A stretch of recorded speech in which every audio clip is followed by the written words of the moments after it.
Hello दोस्तों, जय हिंद। उम्मीद करता हूँ आप सभी लोग एकदम स्वस्थ होंगे और अपनी प्रिपरेशन अच्छे से कर रहे होंगे।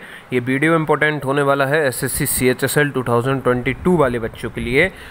आप लोगों का एसएससी सीएचएसएल 2022 का फाइनल रिज़ल्ट जो है आउट हो चुका है, डिक्लेयर कर दिया गया है। उसी के विषय में वीडियो होने वाला है। मैं आपको हर एक चीज़ इस रिज़ल्ट को जो है पढ़ के बताने वाला हूं और इसके बारे में बताने वाला हूं आप लोगों को कैसे रिज़ल्ट देखना है और क्या करना है, आगे की क्या प्रोसेसिंग रहने वाली है, मार्क्स कब तक आएंगे, एक्सेट्रा सारी चीज़ें बता दूंगा। इसी के साथ मैं आपको बताना चाहता हूँ कि अगर आप SSC CGL, CHSL, MTS, CPU, stenographer आदि पेपरों की तैयारी कर रहे हैं तो जल्दी से चैनल पर जुड़ जाइए, क्योंकि जब भविष्य में आपको पोस्ट प्रेफरेंस और स्टेट प्रेफरेंस भरनी होगी, आंसर की आने के बाद रॉन्ग क्वेश्चंस के बारे में जानकारी चाहिए होगी, रिजल्ट आने के पहले एक्सपेक्टेड कट ऑफ का एनालिसिस, एसएससी के द्वारा आने वाले नोटिस और नोटिफिकेशन को सिंपल लैंग्वेज में समझना, ये सब चीज़ें मैं अपने चैनल पर करवाता रहता हूं, तो आप लोग चैनल पर ज़रूर जुड़ जाएं। फिलहाल मैं आप लोगों को बताता हूं कि रिज़ल्ट के बारे में आप लोगों को सिंपल वर्ड्स में एक एक चीज़ समझा देता हूँ।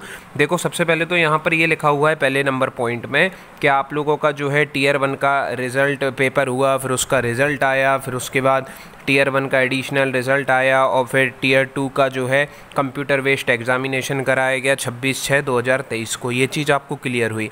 दूसरे नंबर पॉइंट में आते हैं। दूसरे नंबर पॉइंट में ये बताया गया है एज़ पर दी पैरा कि आप लोगों का जो section 3 of tier 2 is qualifying in nature. ठीक है ना, जो सेक्शन 3 था टीयर 2 का यानी कि कंप्यूटर, वो क्वालिफाइंग इन नेचर था। उसमें केवल पास मार्क्स तक आप लोगों को चाहिए थे। Skill test is mandatory for the post of DEO. जो डीईओ की पोस्ट थी, डाटा एंट्री ऑपरेटर, उसके लिए स्किल टेस्ट यानी कि टाइपिंग आप लोगों की मैंडेटरी थी। However typing test for post other than DEO is mandatory for all.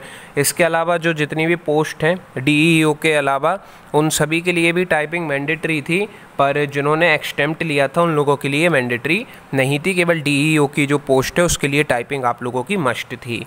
तीसरे नंबर पॉइंट में आप लोगों को बताया गया है कि आप लोगों से ऑप्शन कम प्रेफरेंस फॉर्म जो है मांगा गया था और वो जो है बच्चों ने भरा, फिल किया दी गई तारीख के अंतर्गत, और 19,308 बच्चों ने उसको जो है सबमिट किया पोस्ट प्रेफरेंस फॉर्म को।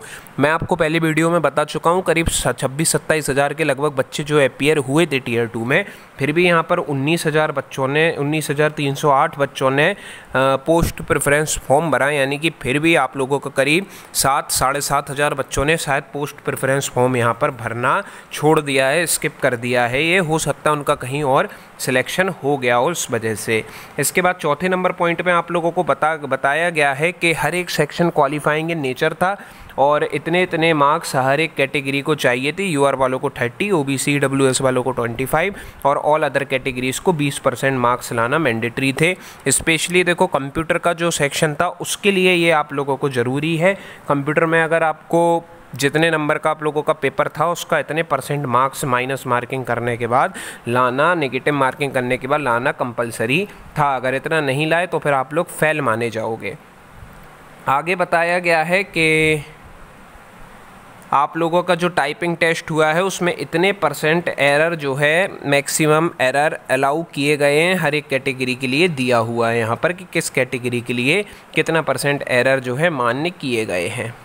आगे की बात करते हैं तो ये जो है डीईओ की पोस्ट के लिए, डाटा एंट्री ऑपरेटर की पोस्ट के लिए एरर % बताया गया है कैटेगरी वाइज कि आप लोग टाइपिंग में इतना % एरर मैक्सिमम कर सकते थे।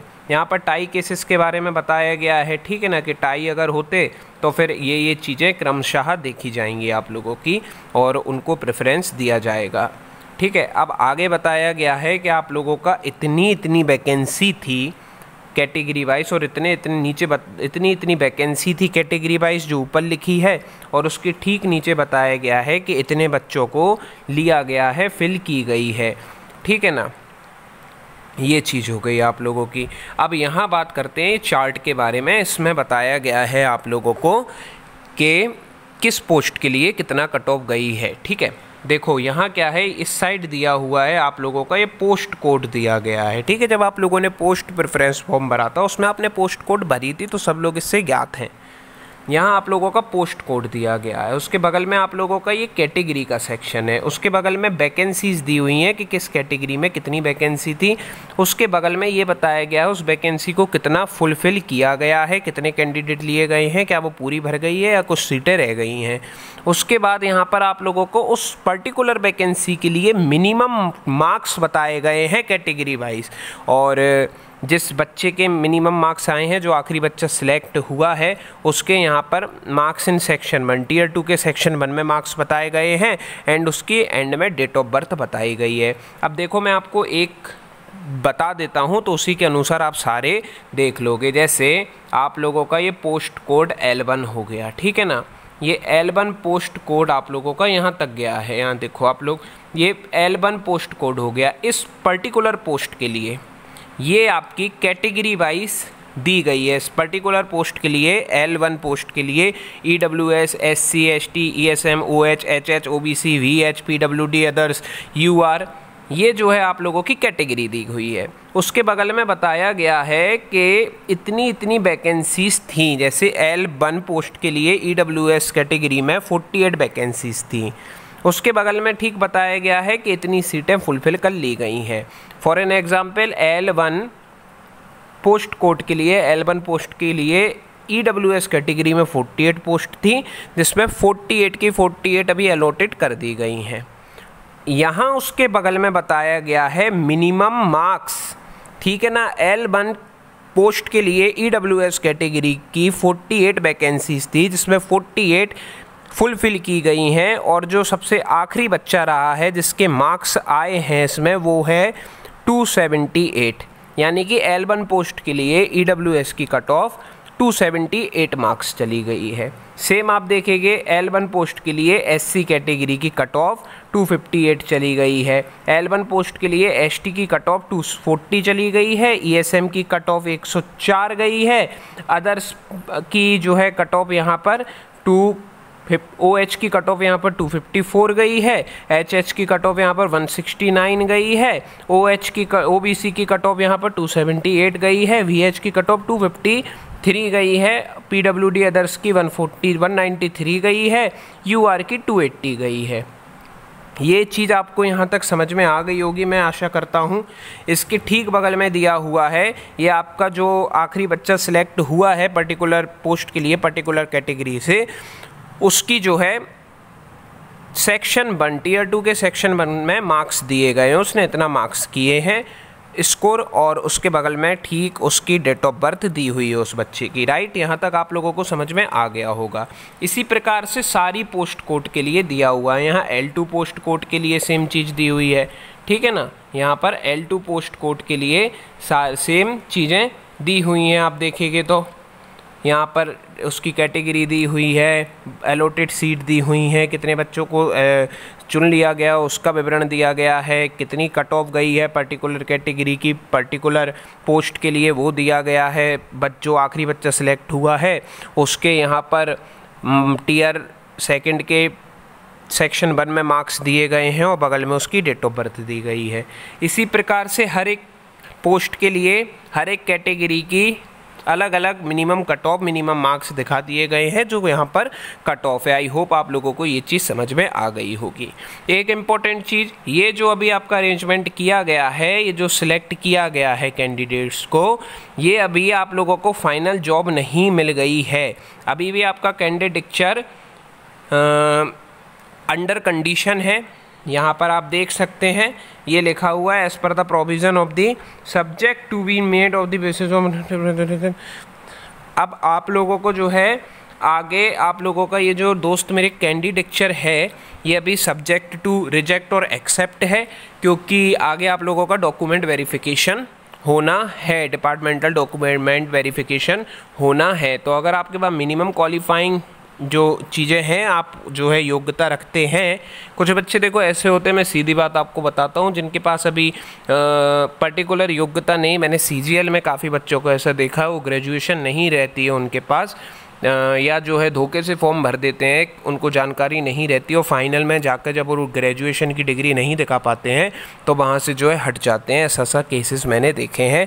तो यहाँ आप यही समझ सकते हैं कि अगर आपके पास निर्धारित योग्यता नहीं है तो फिर आप लोगों को भविष्य में दिक्कत हो सकती है जॉब के लिए। खैर मैं ऐसा पर्सनली किसी के लिए नहीं चाहता कि हो, क्योंकि सभी लोग देखो मेहनत करके पेपर निकाल के आए हैं इतनी आजकल की कंपटीशन की दुनिया में, तो ये नहीं होना चाहिए किसी के साथ, किसी को जो है बस यही आप लोग समझ सकते हैं। सीधी बात मैं आपको बोलूँ कि कई बच्चे ऐसे होते हैं जिनके पास नहीं रहती पर्टिकुलर डिग्री पर्टिकुलर टाइम पर, तो उनको जो है रिजेक्ट कर दिया जाता है। लेकिन ऐसा देखो होना चाहिए आपके पास डिग्री, तभी आप भरो, तभी आप मेहनत करो, तभी आप पेपर निकालो, क्योंकि दुख होता है उसके बाद जब आप हटते हो तो। खैर ये सारी चीज़ें नहीं करेंगे अभी बात। यहाँ 10 नंबर देखेंगे, 10 नंबर पॉइंट देखेंगे। यहाँ पर ये 2 कैंडिडेट्स हैं जिनको प्रोसीड नहीं किया गया है, जिनका कैंडिडेचर और आगे एग्जामिनेशन में उनको प्रोसीड नहीं किया गया है। 11 नंबर पॉइंट में बोला गया है फर्दर प्रोसेस, ये लिखा है आप लोगों का। देखिए डॉक्यूमेंट वेरिफिकेशन के लिए आप लोगों का फर्दर प्रोसेस जाएगा। आप लोगों को 6 मंथ के भीतर जो है रिज़ल्ट घोषित होने के इंटीमेशन आएगा, कुछ ना कुछ दोस्त सूचना आपको दी जाएगी डॉक्यूमेंट वेरिफिकेशन से रिलेटेड। अगर आपको सूचना नहीं प्राप्त होती है तो आप लोग संपर्क कर सकते हैं संबंधित डिपार्टमेंट से, और एसएससी से भी जो है संपर्क कर सकते हैं इस विषय में। अभी आप लोगों का जो कैंडिडेचर है वो अंडरटेकिंग है, आप लोगों का सब्जेक्ट टू रिजेक्ट और एक्सेप्ट है और डॉक्यूमेंट वेरिफिकेशन के लिए। ठीक है, डॉक्यूमेंट वेरिफिकेशन कुछ इतना ज़्यादा स्ट्रिक्ट नहीं होता है, परेशान मत होइए आप लोग। डिपार्टमेंटल डॉक्यूमेंट वेरिफिकेशन इजीली हो जाता है, कोई दिक्कत वाली बात नहीं है, बस आपके पास योग्यता होनी चाहिए। आगे बोला गया है कोई भी वेटिंग लिस्ट और रिजर्व लिस्ट नहीं है, यही जो रिज़ल्ट है ये फाइनल है। और सबसे एंड में आपको बोला गया है कि जो भी बच्चे सिलेक्टेड हैं और नॉन सिलेक्टेड हैं वो सभी लोग इस टाइम पीरियड के अंतर्गत यानी कि 11/8/2023 से 10/9/2023 तक अपना मार्क्स देख सकते हैं और फाइनल आंसर की भी जो है अवेलेबल हो जाएगी, उसको भी देख सकते हैं। ये आप लोगों का टोटल पूरे रिज़ल्ट का सार रहा। आई थिंक आप लोगों को चीज़ें समझ में आ गई होंगी। अगर नहीं आई हो तो आप लोग कमेंट सेक्शन में बता दीजिए, मैं आप लोगों की सहायता करने की कोशिश करूँगा। तब तक के लिए जय हिंद।